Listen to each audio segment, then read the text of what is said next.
बच्चों आज हम सीखेंगे प्रश्नावली 2.4 अध्याय 2 बहुपद का प्रश्न संख्या 6। क्या कह रहे हैं देखिए, निम्नलिखित घनों को प्रसारित रूप में लिखिए। घन माने क्या होता है? देखिए क्वेश्चन जो है ये इनके ऊपर घात 3 है, ठीक है। तो घात 3 को क्या बोलते हैं? हम घन बोलते हैं। घात 2 को क्या बोलते हैं? वर्ग बोलते हैं। घात 2 को क्या बोलते हैं? वर्ग बोलते हैं। देखिए जैसे 2 की घात 2 है तो इसको 2 का वर्ग बोलते हैं। यदि 2 की घात 3 है तो इसको क्या बोलेंगे? 2 का घन बोलेंगे। क्या बोलेंगे इसको? घन। इसको 2 का घन बोलते हैं। इसको क्या बोलते हैं? वर्ग बोलते हैं। तो यदि देखो ये क्वेश्चन सारे घात 3 वाले हैं, ठीक है। तो इसलिए इसको क्या बोलेंगे? निम्नलिखित घनों को प्रसारित रूप में लिखिए। प्रसार करना है इसका। तो प्रसार किससे करेंगे? हम सर्व समीका लगा के। किससे प्रसार करेंगे? सर्व समीका लगा के। तो सर्व समीका क्या है हमारी? देखिए सर्व समीका है, तो पहला वाला पार्ट लेता हूं मैं। 2x धन 1 की घात 3, ठीक है। तो घन वाली सर्व समीका, सर्व समीका a धन b की घात 3। x धन y वाला नहीं लोगे यहां पर। क्यों? क्योंकि x ऑलरेडी प्रश्न में है, इसलिए। यदि प्रश्न में x या y है तब हम क्या करेंगे? बदल देंगे, a और b में लिखेंगे सर्व समीका को, ठीक है। तो a धन b की घात 3 बराबर क्या होता है?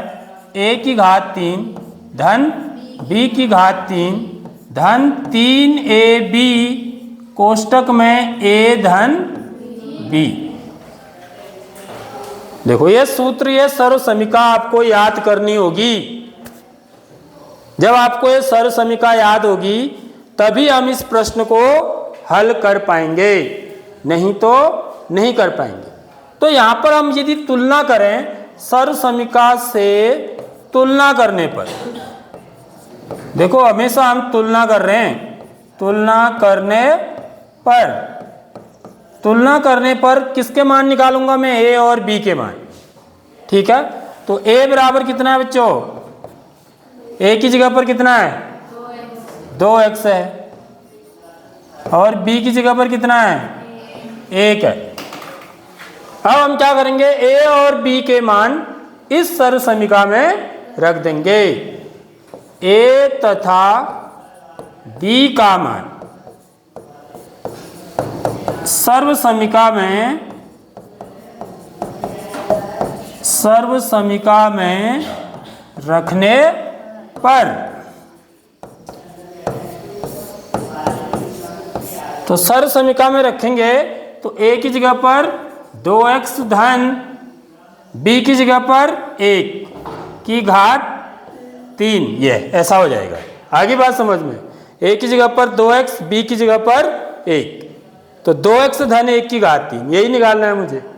अब यहां भी रखेंगे, मैंने लेफ्ट हैंड साइड में रखा तो राइट हैंड साइड में भी रखेंगे। समझ रहे हो? तो ये क्या हो जाएगा? a की जगह पर क्या रखना है आपको? हर जगह जहां भी a होगा 2x रखना है, और b की जगह पे क्या रखना है? 1 रखना है।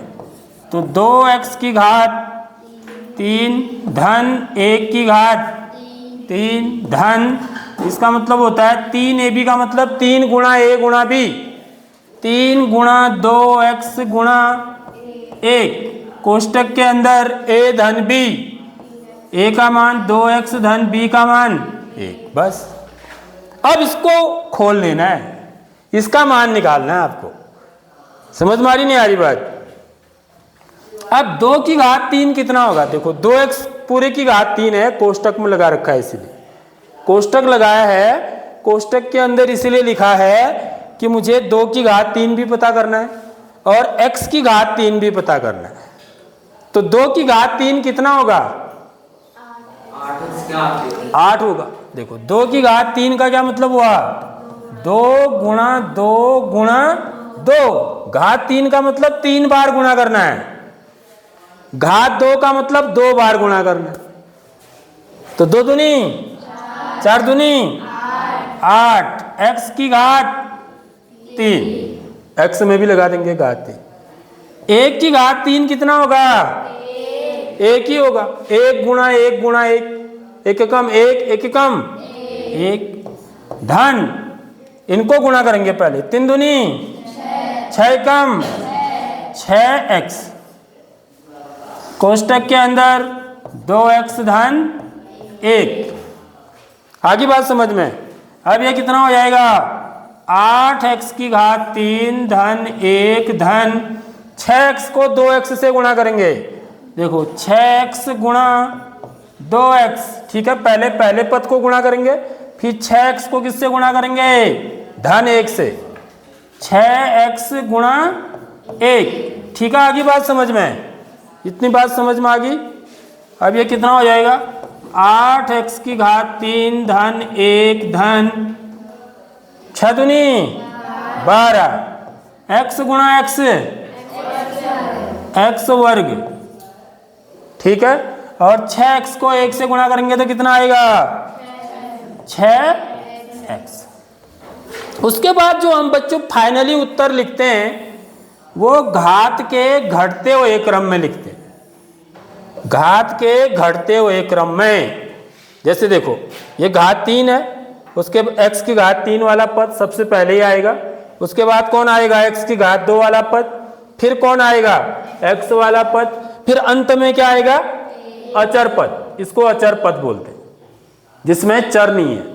जिसमें चर नहीं होता है, चर क्या है इसमें? x है, तो जिसमें चर नहीं होता है उसको हम क्या बोलते हैं? अचर पद बोलते हैं। तो ये क्या हो जाएगा? 8x की घात 3 धन 12x की घात 2 धन 6x धन 1। क्या मैं इनको जोड़ सकता हूं? हैं? इनको नहीं जोड़ सकते हम।